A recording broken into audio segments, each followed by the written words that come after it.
Breaking news का आगाह कंदा हलूं त खानवान लग गोड़ गुलाम नबी सोलंकी जे रवासी 25 वरनि जे बिशारत पुट बशीर सोलंकी जो गलो कटल लाश हटायो आहे। हसन शहीद थाने जी पुलिस वाक़े वारे हंध पहुतल आहे। नाज़रीन हिकु भेरो ॿीहर तव्हांखे ब्रेकिंग न्यूज़ का आगाह कंदा हलूं त खानवान लग कोट गुलाम नबी सोलंकी जे रवासी 25 वरनि जे बिशारत पुट बशीर सोलंकी जो गलो कटियल लाश हटायो आहे। हसन शहीद थाने जी पुलिस वाक़े वारे हंध पहुतल आहे। नाज़रीन तव्हांखे हिकु भेरो ॿीहर ब्रेकिंग न्यूज़ का आगाह कंदा हलूं त खानवान लग गोड़ गुलाम नबी सोलंकी जे रवासी 25 वरनि जे बिशारत पुट बशीर सोलंकी जो गलो कटियल लाश हटायो आहे। हसन शहीद थाने जी पुलिस वाक़े वारे हंध पहुतल आहे।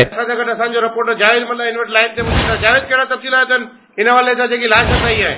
खानवान लॻो त गुलाम नबी सोलंकीअ जो रहवासी नौजवान बिशारत अली वलद बशीर अहमद सोलंकीअ जो हसन शहीद थाने जे हद में गलो कटियल लाश मिलियो आहे, जंहिंजो इतला मिलण ते हसन शहीद थाने जो SHO ऐं ॿी नफ़री उते जाइ वारदात ते पहुची वई, जंहिंजी लाश खणी कंडियारो अस्पताल मां पोस्टमार्टम करायो। पोस्टमार्टम कंदड़ कंडियारो अस्पताल जे डॉक्टर ॿुधायो त नौजवान खे तेज़धार औज़ार सां गलो कटियो वियो आहे। ॿिए पासे नौजवान जो लाश पोस्टमार्टम खां बाद खानवान भरिसां कोट गुलाम नबी सोलंकी में आंदो वियो, जिते नौजवान जी जनाज़े नमाज़ अदा कई वई। जॾहिं त नौजवान जो लाश इन हवाले सां वारिसनि जो छा चवणु आहे? वारिस छा था चवनि?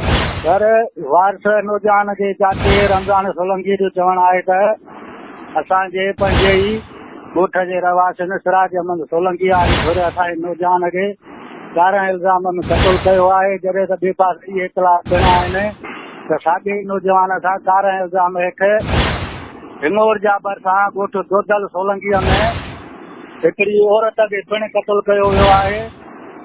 इहे पिणु इतलाउ आहिनि। ॿिए पासे अञा को बि केस दाख़िल न कयो आहे, जॾहिं त हसन शहीद थाने जे SHO ॿुधायो त वारिसनि मां को बि अञा केस दाख़िल करण लाइ न पहुतो आहे। जॾहिं त वारिस पहुता त बिल्कुलु असां कार्रवाई कंदासीं ऐं कंहिं बि जवाबदार खे बख़्श न कंदासीं। जी सर, बड़ी महिरबानी तव्हांखे अपडेट करण जी जावेद।